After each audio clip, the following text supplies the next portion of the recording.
Hello, Chipari here. Today we're doing another figure unboxing. This time it is the Legend of the White Dragon from Valaverse. I think this is the first toy production from this company. This was available for pre-order last year, around the November-December timeframe of 2023. I did not purchase it directly from Valaverse. I actually purchased it from Big Bag Toy Store, and it should be arriving to you if you did a pre-order right about now. So in terms of what the Legend of White Dragon is about, this is a passion project by Jason David Frank prior to his passing. Originally started as a proposal, a failed proposal to Hasbro and most likely Saban prior to that as a Power Rangers White Ranger project before morphing into its own IP. Now, Legend of the White Dragon has kind of a sordid history as a Kickstarter. It had multiple Kickstarters to gain funding for this project. I believe that they were able to acquire all the funds necessary to complete the project. However, at this point in time, the movie is still not to be released, or yet to be released. So it's currently projected to be released in September of last year. It's now pushed to September of this year for a limited theatrical release. I have more thoughts about that I'll identify in just a moment, but has a limited theatrical release scheduled for this September 2024 before going to streaming the following year, early quarter of 2025. Now, the figures displayed here are of Jason David Frank as the character of Eric Reed and the White Dragon himself, along with the villain, who is still kind of nebulous as to who that is. The character's name is Dragon Prime, but it's played by the actor / director Aaron Schoenke. As you can see here within the plastic clamshell, you can see the character themselves in terms of the face models. You've got the posable figures with plenty of joints. As you can see here, there's ab crunches, and there's plenty of posability here, along with different types of hands, gauntlets, and a display bases. They can put them on the pegs and be able to display them without them falling down.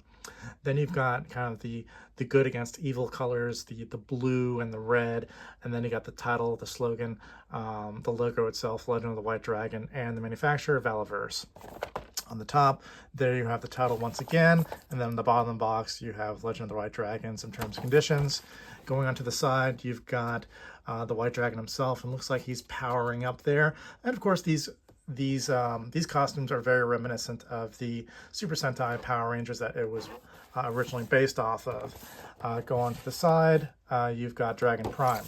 Now, on the back, you've got the figures in their full display with the fire in the background. Pretty cool background, but it looks like they've got these kind of blades that are built off of power electricity that are coming out of their gauntlets.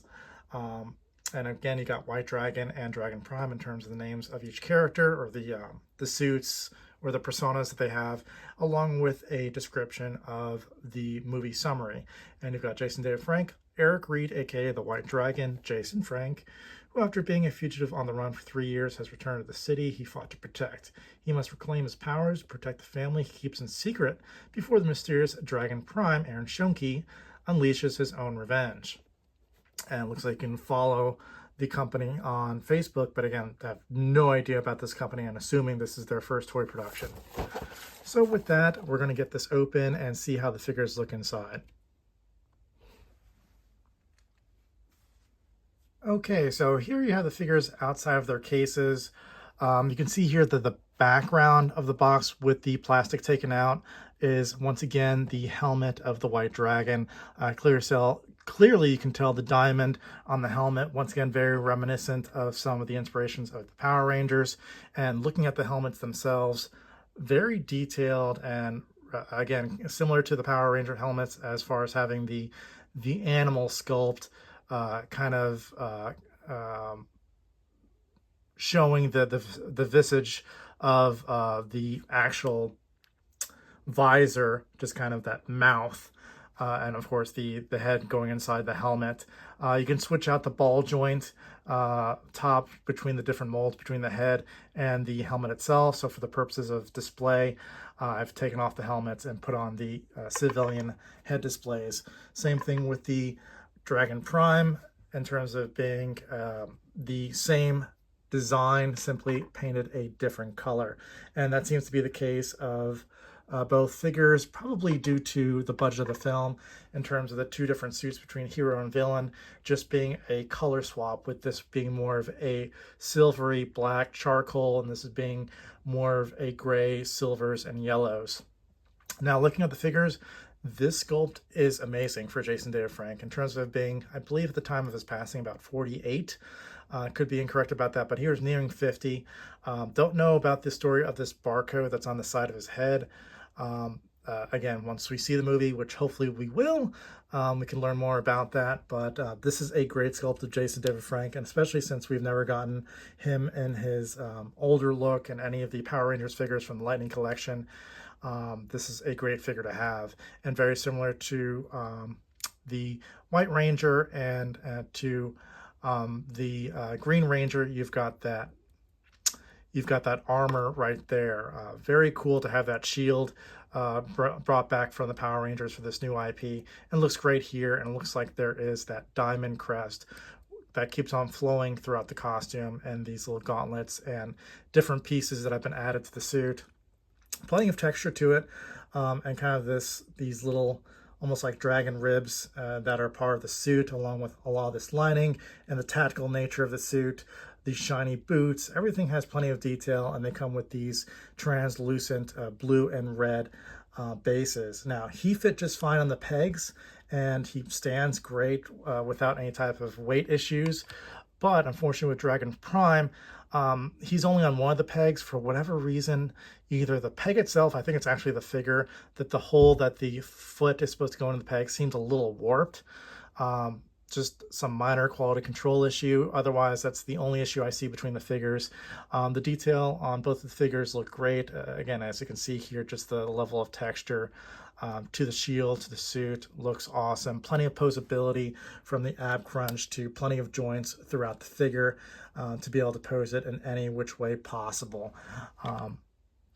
Now, going from Jason David Frank over to Aaron Schocke, once again, a good representation of him. I've met him a couple of times at fan conventions. Very nice, very cordial, and has answered any of the questions that he didn't need to. I asked him a number of questions about the film.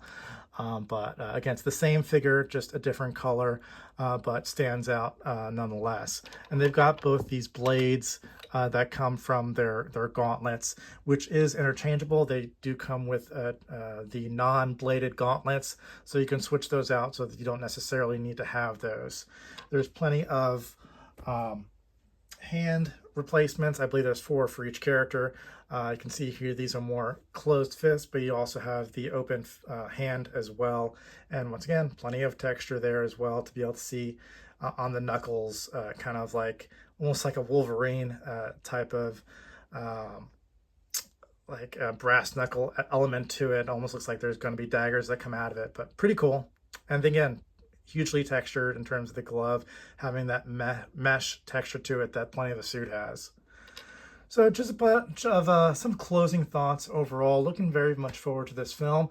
Honestly, we have more of a possibility of getting Legend of the White Dragon before any type of Power Rangers reboot. The Power Rangers reboot still seems to be in this state of flux, with the lead creative mind behind the reboot now directing the Karate Kid film that's scheduled for early 2025. So Power Rangers is in a state of flux, whereas Legend of the White Dragon probably completed or near completed. After talking with Aaron Schocke a couple times at conventions, it seems like, in my opinion, based off of his comments, that it seems more in line with having issues getting a film distributor. I'm sure that's a huge challenge than actually finishing up the movie. His purpose here is to honor the wishes of what Jason David Frank wanted, which was a limited theatrical release at minimum. Has to go to the theaters, can't just go to streaming. So while that is the intent, it seems like that is the big challenge. While when I was talking with him, there's still some minor filming to be done. In my opinion, based off of his comments, it seems like the film distribution in theaters is probably not only an expensive endeavor, but to get the buy-in, that's the hardest part. So I wish them well. I hope to see this film. And I think that as far as saying farewell to Power Rangers, if it's going to end here and not at the Power Rangers reboot, I think this is a great way to end it, to honor somebody that was the spokesperson, the greatest fan, the greatest representative of the fans and of the brand with Jason David Frank. So for this figure set, this was running about $50 on Big Bag Toy Store, where I purchased it via pre-order, about $15 for shipping and handling. You're looking at anywhere between $60 to $75, depending on if you're going for that expedited shipping. I think they do some basic standard shipping as well, which runs about $5. So that would be about $65 altogether for this 2-figure set with shipping. Is it better than the Hasbro Lightning Collection? I think it's pretty close, but with all the quality control issues that the Hasbro Power Rangers Lightning Collection had towards the end of that line, this blows it away. And again, to get these, the head sculpts look great. You can tell from this video alone that there's great amount of texture and there's a great amount of likeness here, that there's love and devotion for these figures, and it's worth picking up for any Power Rangers fan, for any fan of Jason Dan Frank. And even if you're like a Super Sentai fan and you want to keep the helmets on, I think it's a good idea to pick these up. And look at those helmets, guys. I mean, I'm hoping this looks great in live action. So definitely looking forward to seeing this film, which I believe we will, and I firmly believe that. And I firmly believe that we'll see this. There's more of a chance of us seeing this than a Power Rangers reboot in the near future. When I say near future, within the next 2, 3, or 4 years, this is probably all we're going to get. So with that, guys, please like, comment, and subscribe, and I will see you guys next time. Bye.